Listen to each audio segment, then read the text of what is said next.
Mengapa sistem selalu dibela meski gagal? Ketika hasilnya buruk, yang disalahkan rakyatnya.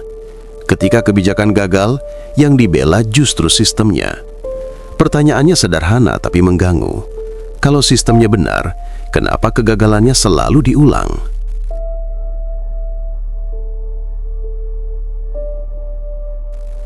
Gagal berkali-kali, tapi tak pernah dievaluasi serius. Dalam banyak urusan, ekonomi, pendidikan, hukum, bahkan kehidupan beragama, kita melihat pola yang sama. Masalah muncul, solusi ditawarkan, gagal, lalu diulang dengan nama baru. Aneh tapi nyata. Alih-alih mengakui kegagalan, sistem justru dibentengi dengan narasi, ini proses, butuh waktu, masyarakat belum siap. Padahal fakta di lapangan berbicara lain. Jurang kaya miskin melebar, keadilan makin mahal, kepastian hidup makin langka.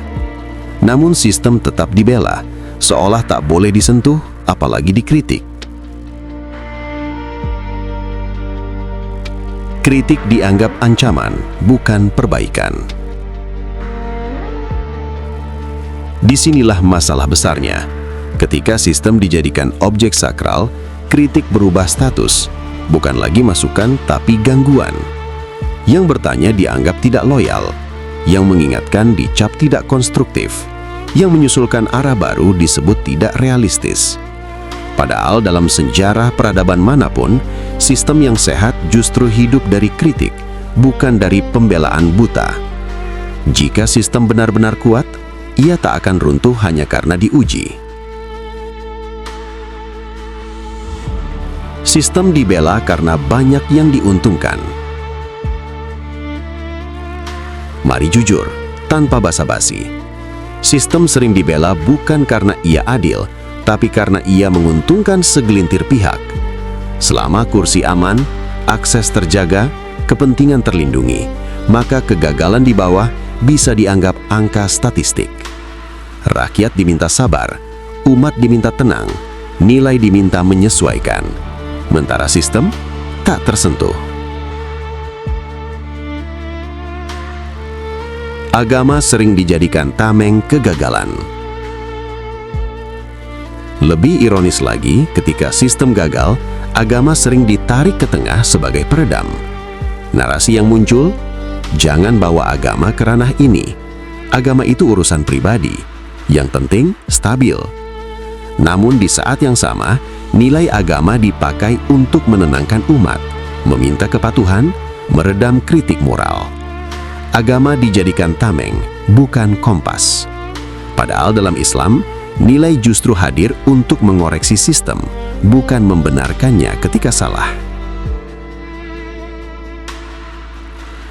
Dari nilai ke prosedur, dari tujuan ke formalitas.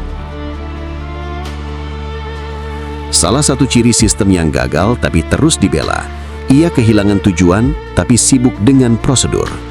Yang penting, aturan dijalankan, formulir lengkap, mekanisme dipatuhi. Soal keadilan tercapai atau tidak, itu urusan nanti. Soal rakyat terbantu atau tidak, bukan indikator utama. Akhirnya, sistem berubah dari alat menjadi berhala modern, dipatuhi, dibela, tapi tak boleh dipertanyakan. Islam punya tradisi evaluasi, bukan pembenaran. Dalam sejarah Islam, pemimpin bisa dikritik, kebijakan bisa dikoreksi, bahkan khalifah pernah ditegur di mimbar. Bukan karena umat benci sistem, tapi karena nilai lebih tinggi dari struktur. Islam tidak alergi pada perubahan, tapi menolak perubahan tanpa arah. Sistem boleh berubah selama tujuannya jelas, menjaga keadilan, menegakkan amanah, melindungi manusia. Ketika sistem lebih penting dari manusia. Di titik paling berbahaya, sistem yang gagal tapi dibela akan melahirkan satu logika dingin. Manusia harus menyesuaikan sistem, apapun risikonya. Bukan sistem yang melayani rakyat, tapi rakyat yang dipaksa bertahan. Kalau tak sanggup, dianggap lemah. Kalau protes, dianggap mengganggu. Kalau kritis, dicurigai. Disinilah kegagalan sistem berubah menjadi krisis kemanusiaan.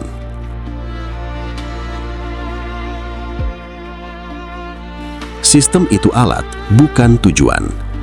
Sistem bukan kitab suci. Ia buatan manusia. Ia bisa salah, dan ia wajib dievaluasi. Membela sistem yang gagal bukan tanda loyalitas, tapi tanda ketakutan menghadapi kebenaran. Jika sistem tak lagi membawa keadilan, maka yang harus dibela bukan strukturnya, tapi nilai yang dilanggarnya. Karena pada akhirnya, sistem ada untuk manusia, bukan manusia untuk sistem.